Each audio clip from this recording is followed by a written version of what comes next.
The induction form is for new starters, resources beginning on additional positions or transferring into different positions.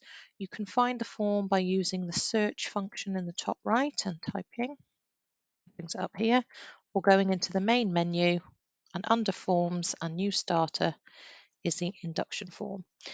This form is used as a checklist for the induction process, and there is no approval required for this form.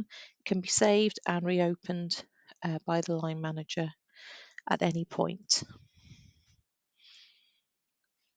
So to complete the form, there is no form description available for you to type in. It's greyed out due to data protection reasons, as this description is viewable in different reports. You select the employee that this refers to.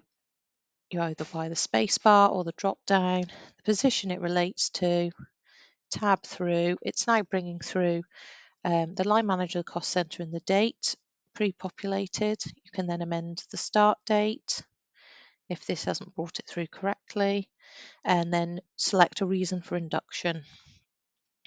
You will then need to click on the Induction Checklist tab to go through the tick points, but would be advisable to, at this point, save as draft, which will then give this form a form ID number here.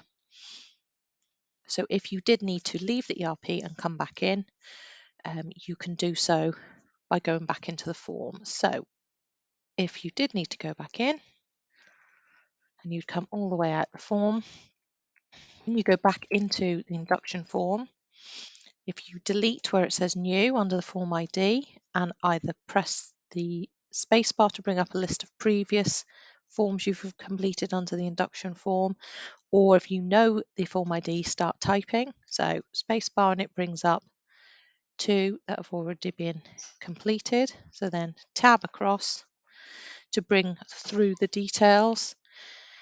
You can then click on the Induction Checklist tab, and then during the induction process, you can go through and tick. So checked personal details, evacuation first aid, etc., etc. As you tick through and discuss these with the new employee, you can then select the date that this is completed. You can then save as draft and again come back in for the different sections. Tick through as this is discussed, add the date for the business area and role familiarization, and then the technical training requirements.